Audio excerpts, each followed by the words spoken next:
안녕하세요. 오늘도 사연 살롱을 찾아주셔서 감사합니다. 저는 50대 초반에 서울에 사는 여성이에요.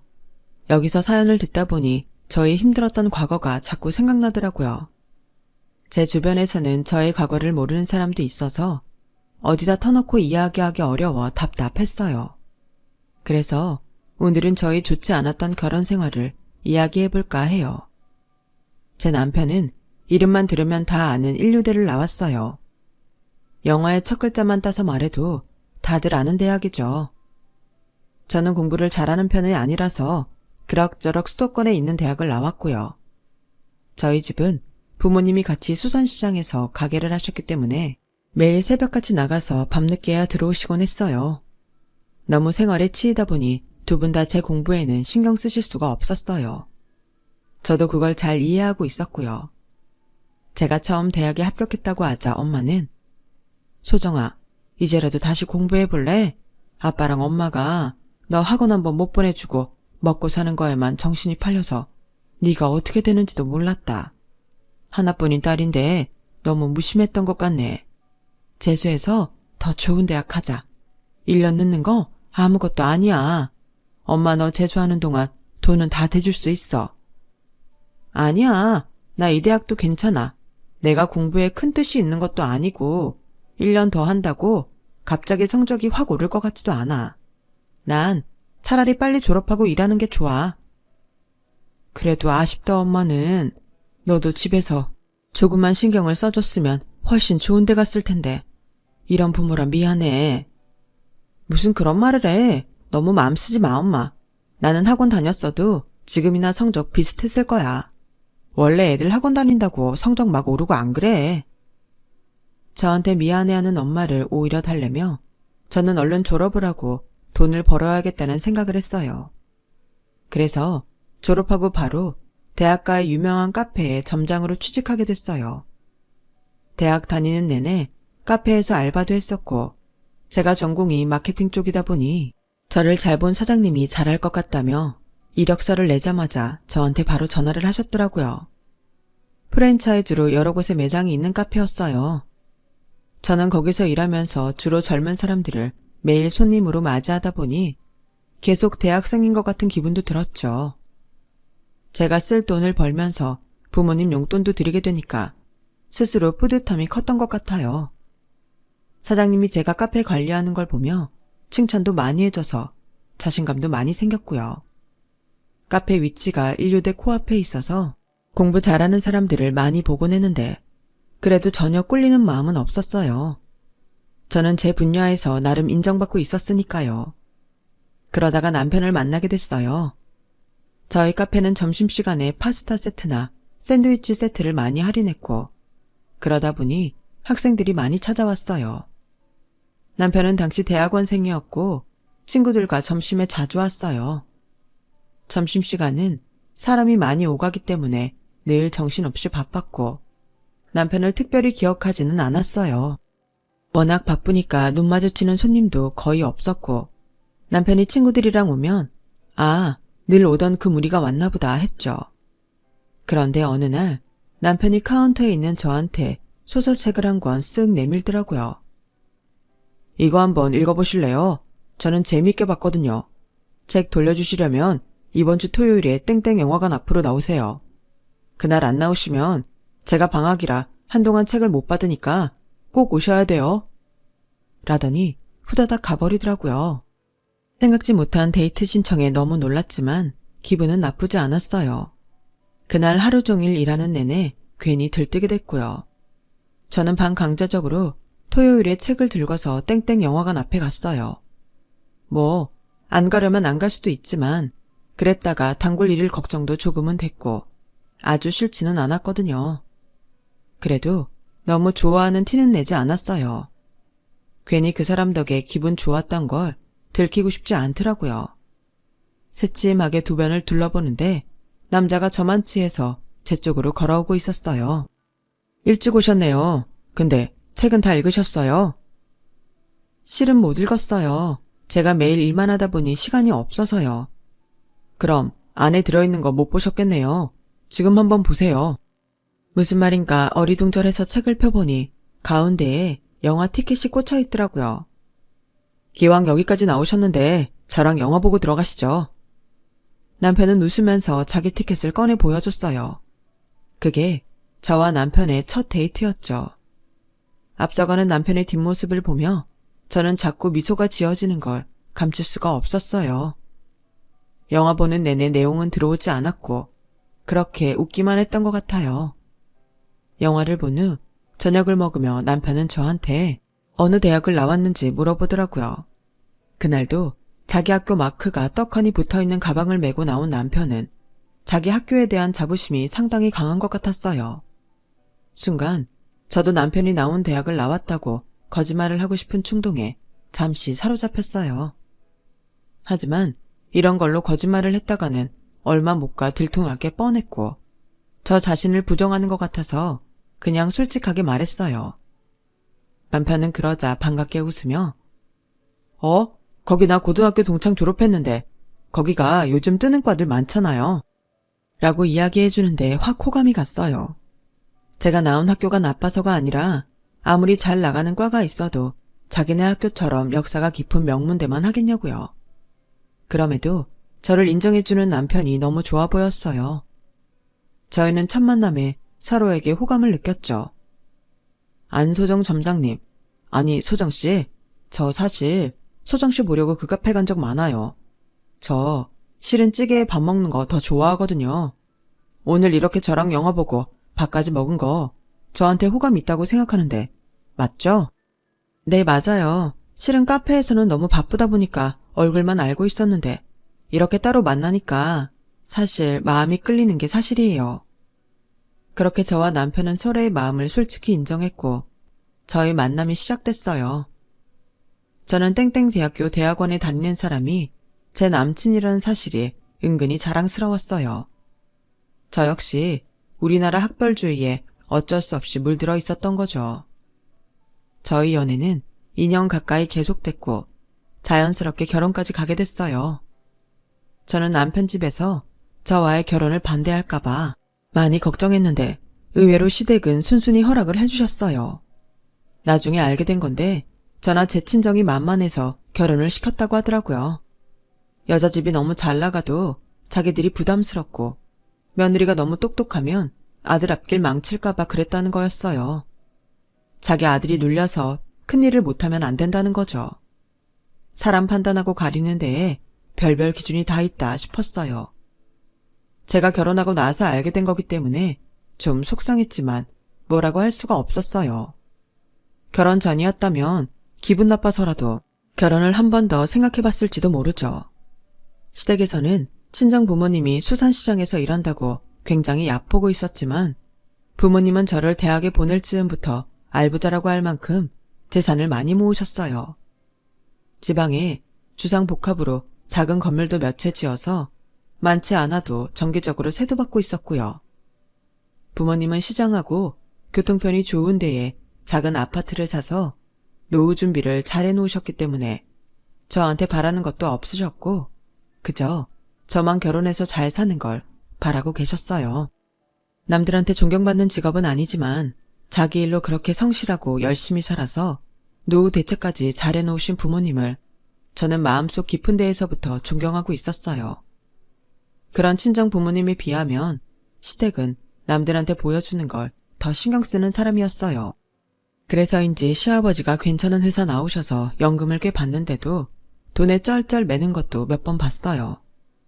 저는 실속 있는 부모님 덕분에 시댁에서 어깨를 펼 수 있었어요.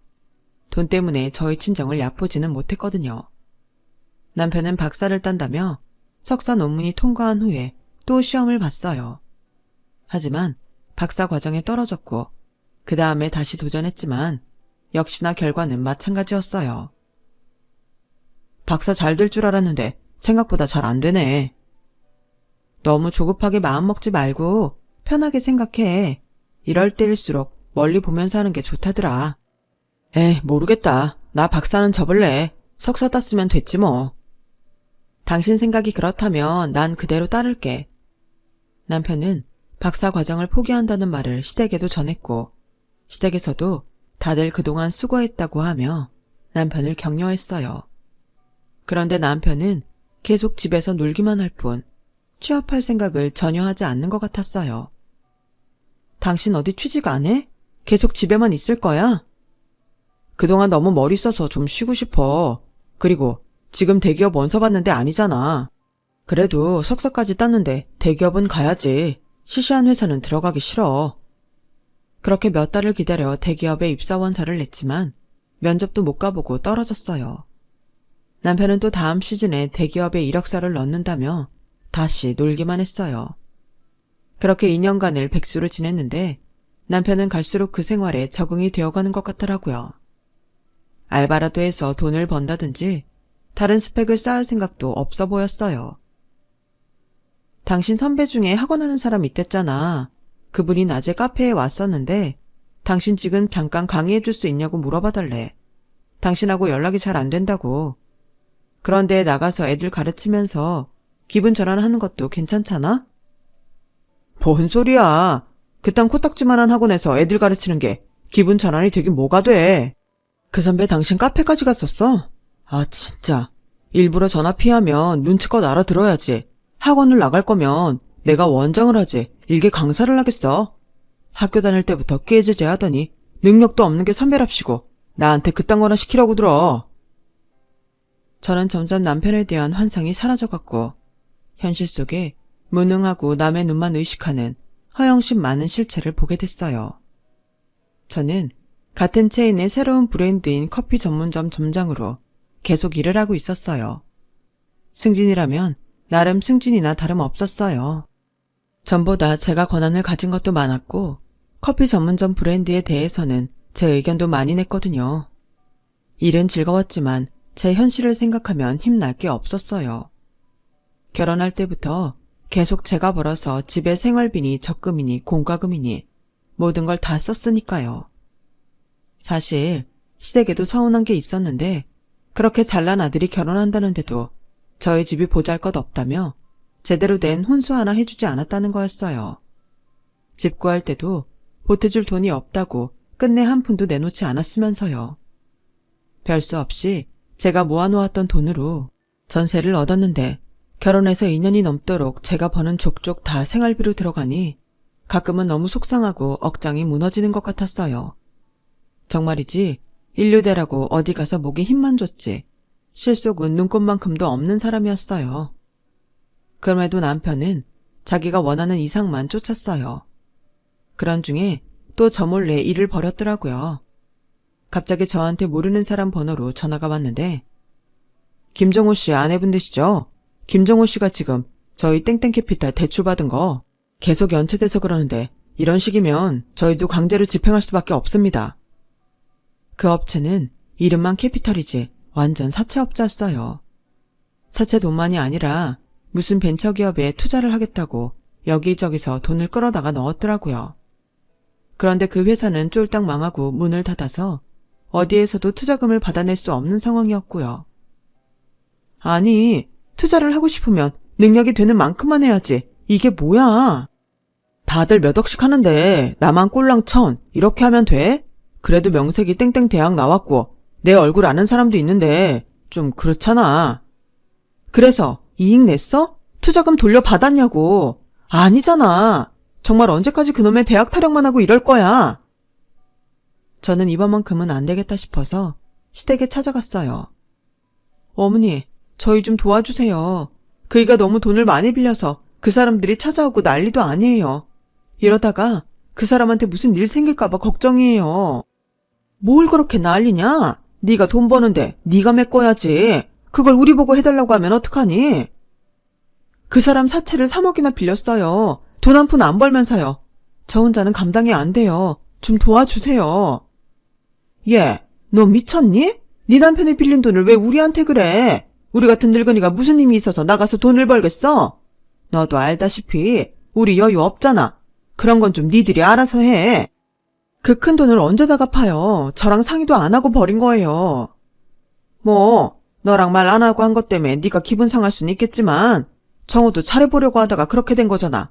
걔가 일부러 손해보려고 그런 일 했겠어? 남자가 그런 것도 해볼 수 있는 거지. 그런 거 갖고 너무 징징대면 될 일도 안 된다. 이번 일 가지고 정호 기죽이지 마라. 니네 친정 알부자로 소문났던데 돈도 믿지 않겠어? 뭐 지방에서 세도 받아먹는데 딸내미 그 정도는 도와주시겠지. 힘없는 나한테 이러지 말고 니네 엄마한테 도와달라고 해라. 정말이지 눈물이 핑 돌았지만 더는 시댁에 아쉬운 소리를 하고 싶지 않아서 그대로 나왔어요. 저는 밤새 잠도 못 자고 고민한 끝에 결국 친정을 찾아갔어요. 어떻게 해도 답이 나오지 않더라고요. 어쩔 수 없이 저는 모든 사실을 친정 부모님께 말했고 화가 단단히 난 아빠는 남편을 당장 불렀어요.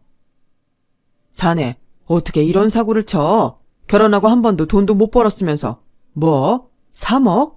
어떻게 이렇게 무책임할 수 있어? 죄송합니다, 장인어른. 이게 저희 동창들 사이에서 괜찮은 데라고 소개를 받은 건데 저도 이렇게 될 줄은 몰랐습니다. 제발 책임감이라는 걸 가져봐. 어떻게 수중에 돈 들어온 데도 없는데 그런 큰 돈을 빌려서 이런 사달을 만들어? 이번만 도와주는 거야. 앞으로 정신 똑바로 차리고 살아. 정말 감사합니다, 장인어른 장모님. 이 은혜 잊지 않겠습니다. 저도 이 사람 여태까지 고생한 거 다 갚으려고 했던 거였어요. 앞으로는 정말 잘하겠습니다. 자네 결혼하고 벌써 3년 다 되어가잖아. 그런데 아직도 돈을 안 벌면 어떡하나? 걱정하지 마세요, 장인어른. 제가 땡땡대학 나왔잖아요. 정말 괜찮은 일 하게 될 겁니다. 친정 부모님은 여전히 자기 대학만을 내세우는 남편을 보며 크게 한숨을 쉬었어요. 돈을 마련해 주면서도 친정 부모님은 남편한테 더는 기대가 없는 것처럼 보였고 사실 저도 그랬어요. 그런데 시어머니는 한술 더 뜨시더라고요. 아니, 기왕 하나뿐인 사위 도와줄 거면 지방에 있는 건물 하나 정도 넘겨줘도 되는 거 아니니? 어차피 그거 다 결국 청우가 받을 건데 미리 주면 어때서? 어떻게 딱 그 빚 갚을 돈만 주는지 좀 서운하다 얘. 저는 너무 화가 나서 시쳇말로 완전히 뚜껑이 열렸어요. 어머니, 이거 남편이 사고친 거고 저희 부모님은 안 써도 될 돈 쓰신 거예요. 그 잘랑 땡땡대 나온 거 빼고는 아무것도 해놓은 게 없잖아요. 큰 소리 치던 대기업도 다 떨어지고 선배가 오라던 학원도 안 갔어요. 그동안 제가 다 먹여 살렸잖아요. 그런데 지금 저희 부모님한테 건물 달라는 소리가 나오세요? 어머니 아버님은 저희 한 푼도 안 도와주셔놓고 어떻게 그런 말씀이 술술 나오세요? 자꾸 이러시면 저도 다 생각이 있어요. 저 명절날도 어머님 아버님 용돈 못 드려요. 저도 돈 모아서 대책을 세워야죠. 라며 하고 싶은 말을 했더니 속이 좀 풀렸어요. 시어머니도 아차 싶었는지 그 이후로 찍소리 안 하고 지내더군요. 남편도 꽤나 제 눈치를 보고 전에 없이 제 비위를 맞췄고요. 저는 그때 이후로 집에 틀어박혀 엉뚱한 생각만 하는 것 같은 남편한테 자꾸 화가 나서 짜증을 냈어요. 그리고 얼마 후 시어머니 생일이 다가왔어요. 저는 당시 카페 일이 너무 바빠서 미처 기억을 못했어요. 남편은 제가 시어머니 생일 챙길 생각을 안 하니까 불만스러운 얼굴로 말하더군요. 좀 있으면 엄마 생신인데 선물은 뭐 가져갈지 안 알아봐? 나 바쁘잖아. 당신이 시간도 많은데 알아서 시켜. 자꾸 나한테 모든 일을 미루지 말라고. 저도 모르게 목소리가 날카로워지며 소리를 질렀고 남편을 뭘 사야 될지 모르겠다고 투덜거리더니 자기가 식당 예약을 했다며 시어머니 생일날 밥을 먹자고 하더라고요. 그날 식당을 가니 시부모님이 먼저 와 있었어요. 두 분은 제 눈치를 보며 별 말을 안 했고 저도 말없이 밥만 먹었죠. 그런데 남편이 그 자리에서 이런 말을 하더라고요. 나 결심한 게 하나 있거든. 다들 들어줘. 내가 2년 동안 공부해서 사법고시 합격할 거야. 나 자신 있어. 그리고 내 나이 아직 33인데 젊다면 젊은 거지. 나보다 더 나이 먹고도 붙는 사람 있잖아. 사법고시를 본다고? 당신이? 당신 법에 대해 아는 거 있어? 내가 그동안 집에서 놀고만 있었던 거 아니야. 여기저기 알아보고 공부도 좀 해봤어. 그리고 지난 사법고시도 문제집에 나온 거 풀어봤는데 꽤 성적이 괜찮더라고. 그러니까 다들 조금만 기다려봐. 내가 떡하니 시험 붙어서 변호사 될 테니까. 아우 그래. 너 아주 생각 잘했다. 얘야, 너도 이게 낫지 않겠니? 네 남편 변호사 되면 제일 덕 보는 건 너다. 우리 정호가 머리 하나는 좋잖아. 라며 시어머니가 찬성을 하자 시아버지도 그럼 땡땡 대학을 아무나 들어가나? 대한민국은 몇 퍼센트 수질만 가는 데 아니냐. 이제야 정호가 제 길을 찾은 것 같구나. 라며 맞장구를 치더라고요. 저는 이제 땡땡 대학이니 인류대 소리만 들어도 진저리가 났지만 그래도 또 투자네 뭐네 하며 사고치고 수습 못하느니 차라리 자기가 제일 잘하는 공부나 죽어라 파는 게 낫겠다 싶었어요. 그래서 저도 알겠다고 했어요. 2년간은 정말 아무 생각도 안 하고 당신 공부만 할 수 있게 열심히 뒷바라지 할게. 하지만 떨어지고 나면 나도 몰라. 그때는 알아서 알바도 하면서 공부해야 돼. 걱정 마. 나만 믿으라니까. 나 내일부터 바로 공부 시작할 거니까 새벽에 도서관 갈 거야. 새벽 도시락만 준비해줘.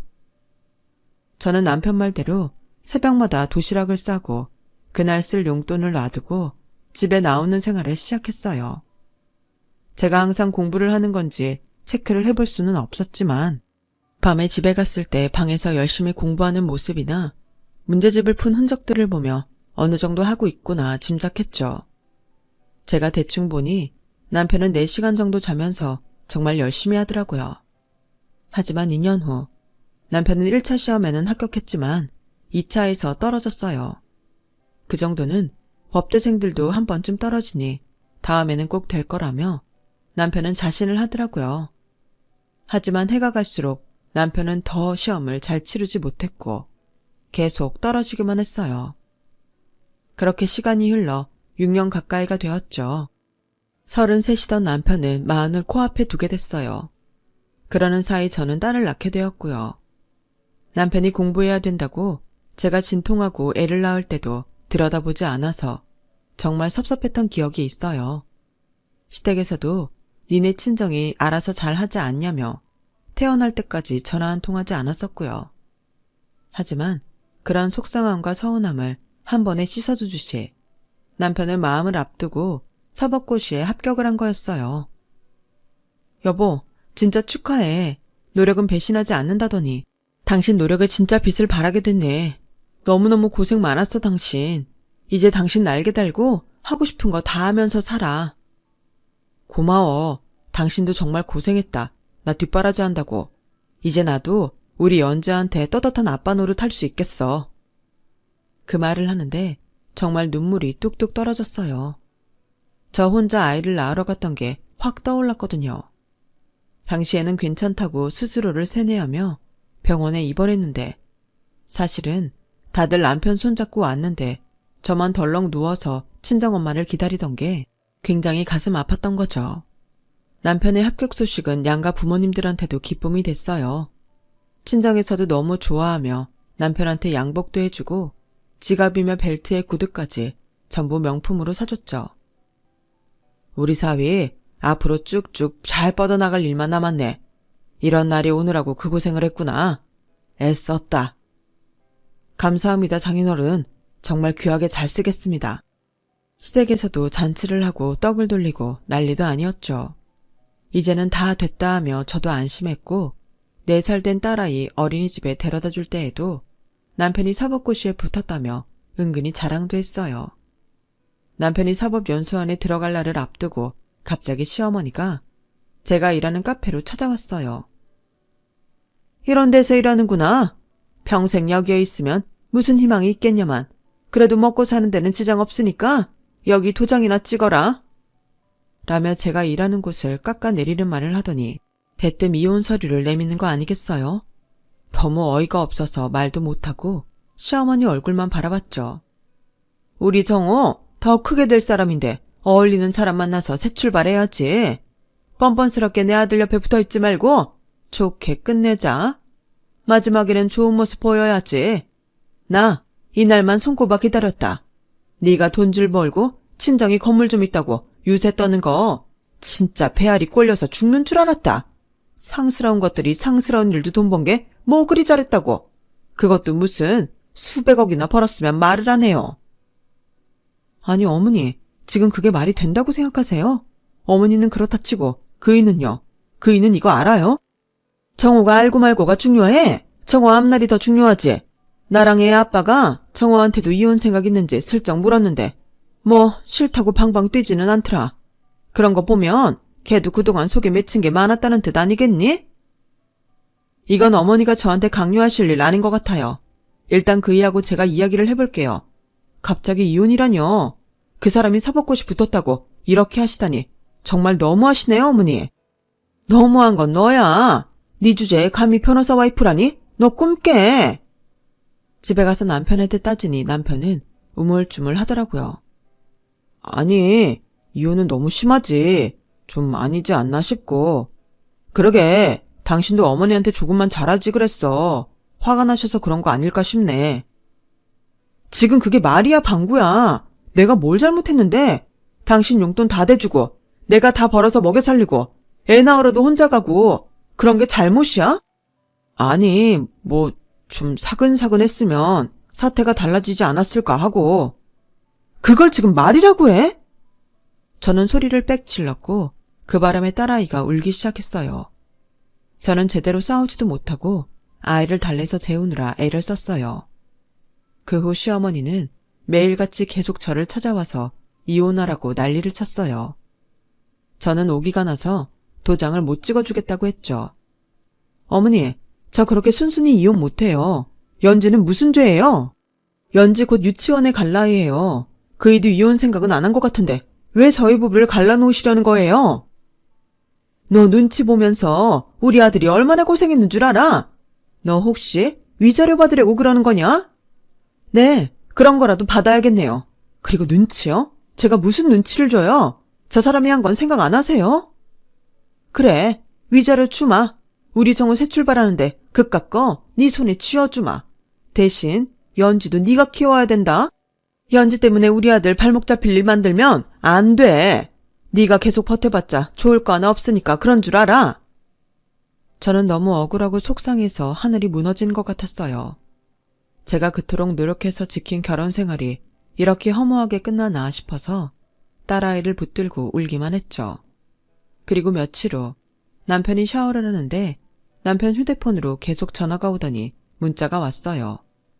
저는 혹시 급한 연락일까봐 휴대폰 문자를 살펴봤죠. 그런데 정말 기가 막힌 말이 써 있었어요. 땡땡청사 방호원 합격자들은 내일 오전 8시까지 집합. 저는 이게 무슨 말인가 싶어서 방호원이라는 걸 찾아봤어요. 그랬더니 정부 청사에서 근무하는 경비원을 방호원이라고 하더라고요. 설마 남편이 방호원에 합격하고서 사법고시 합격했다고 하는 건가? 그럼 사법고시 문자는 뭐지? 이런 의문들이 들기 시작했고 저는 다음날 병가를 내고 남편 뒤를 쫓아갔죠. 그랬더니 남편은 땡땡청사에 가서 방호근무 교육을 받고 있는 게 아니겠어요? 경비원과 비슷한 웃옷을 입고 모자를 쓴 남편은 윗사람이 지시하는 대로 뛰기도 하고 문을 잠그기도 하더라고요. 저는 너무 기가 막혀서 사법고시 합격자 명단을 알아봤어요. 거기에 남편 이름은 없었어요. 남편은 당시 사법고시를 아예 응시도 하지 않았더라고요. 방호원에 지원해서 합격한 걸 사법고시에 붙었다고 한 거였어요. 저는 그 모든 걸 다 확인한 후에 시어머니에게 연락했어요. 이혼 서류에 도장 찍어줄 테니까 오늘 밤 시아버지랑 함께 오시라고요. 이제 우리 아들 제대로 도와줄 마음이 생긴 거냐? 지금이라도 마음이 바뀌었다니 다행이구나. 라며 시어머니는 얄미운 표정으로 제 앞에 이혼 서류를 내밀었어요. 시아버지도 헛기침을 하며 배를 내밀고 소파 한가운데를 차지했고요. 네, 찍어드릴게요. 근데 그 전에 이것 좀 보시겠어요? 이거 이번 법률 저널지에 나온 사법고시 합격자 명단이에요. 여기에 저 사람 이름은 없어요. 그 말에 남편은 얼굴이 하얘졌고 시부모님은 무슨 소리냐며 놀라서 법률 저널지를 샅샅이 훑어보더군요. 당신 그 합격자 발표 문자 다 조작한 거지? 내가 일일이 다 전화 걸어서 확인해봤으니까 더 이상 속일 생각 말고 똑바로 말해. 당신이 합격한 건 국가 공무직이잖아. 방호원, 다른 말로 경비원. 시부모님은 아예 바들바들 떨기 시작했고 남편한테 이게 사실이냐며 다그쳤어요. 남편은 그제야 무릎을 꿇고 눈물을 뚝뚝 흘리더군요. 제가 다 꾸민 거예요. 작년하고 올해 공부가 너무 안 돼서 더는 못하겠더라고요. 갈수록 점수도 안 나오고 죄송합니다. 아이고 세상에. 아유 아버지 어머니. 시어머니는 주먹으로 가슴을 치며 한탄했고 시아버지도 고개를 돌리며 소파 가장자리로 옮겨 앉더군요. 근데 방어원도 공무원이나 마찬가지야. 돈 따박따박 나오고 60세까지 청년보장도 되고 수당도 다 나와. 또 공무원은 아니라서 스트레스도 없고 근로자처럼 쉰다니까. 라는 아버님의 말을 못 들은 척하며 이혼 도장을 찍으려니까 시어머니가 얼른 서류를 빼앗더라고요. 얘 왜 그러니? 우리 다시 생각해보자. 네가 없으면 우리 정호 어떡하라고. 나한테 서운했니? 그런 거 다 내가 잘못했다. 됐어요. 어머님 원하시는 대로 해드린다잖아요. 좀 전하고 너무 다르시네요. 이리 주세요. 도장 찍을게요. 네, 잘못했다. 내 욕심에 그랬어. 정호는 이혼할 생각 전혀 없었어. 다 내 생각이었어. 그러니 잊고 정호랑 잘 살자. 연지 생각도 해야지. 연지 생각해서라도 저는 이혼해야겠어요.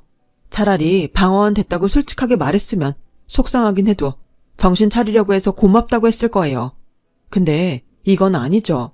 거짓말을 한 데다가 어머니가 이혼하라고 한 것도 자기가 나서서 안 한다고 강하게 주장하지도 않았잖아요. 연지한테 저런 거짓말을 하는 사람을 보고 크가라고 하는 게 엄마로서 더 못할 짓이 되는 것 같아요. 땡땡 대학이요. 석사요. 그런 거 나오면 뭐합니까? 사람이 제대로 돼야죠. 자기 가족 하나 건사 못하고 거짓말만 하는 무능력자잖아요. 그리고 어머님 아버님 잘난 아들이 사법고시 붙었다고 그동안 대개 아들 먹고 살게 해주고 사채까지 갚아둔 저랑 저희 친정 무시하고 모욕하고 내쫓으려고 하셨어요. 두 분도 이 사람도 이중적인 모습 저한테 다 들킨 거예요. 100번 저한테 사과해도 저 이혼할 거예요. 여보, 진짜 미안해. 당신 말이 다 맞아. 이혼 생각은 정말 없었어. 시간이 좀 지나면 말하려고 했어. 당신이라면 내가 그런 일을 해도 이해해 주겠지만 당장은 내 위신을 좀 세우고 싶었어. 그래, 당신은 항상 자기 위신이나 체면 같은 게 더 중요하지. 그래서 마누라가 혼자 벌어먹이느라 고생해도 그게 안 보였잖아. 나도 미쳤지. 이런 사람하고 왜 계속 살려고 했는지 도장 찍어. 얘야, 아가, 제발 다시 생각해보자꾸나. 정호도 이렇게 잘못했다고 빌잖니? 아니요, 저 아가라고 하지 마세요. 소름 끼쳐요. 도장 찍을 테니까 새 출발하세요. 내가 대개 아들 옆에 붙어 있어서 팔자 꼬였다고 생각했죠? 웃기지 마세요. 내 팔자 꼬이게 한 게 대개 아들이야. 제가 강하게 나오자 시부모님은 결국 돌아갔고 저는 그날로 남편 짐을 챙겨 시댁으로 보냈어요. 다음날 저는 시어머니한테 전화를 했어요. 저한테 위자료 주신다고 한 거 꼭 주셔야 돼요. 어제는 잘 모르셨겠지만 제가 어제 있었던 일 다 녹음해 놨거든요. 그러니 다른 궁리하면서 머리 쓰지 마세요.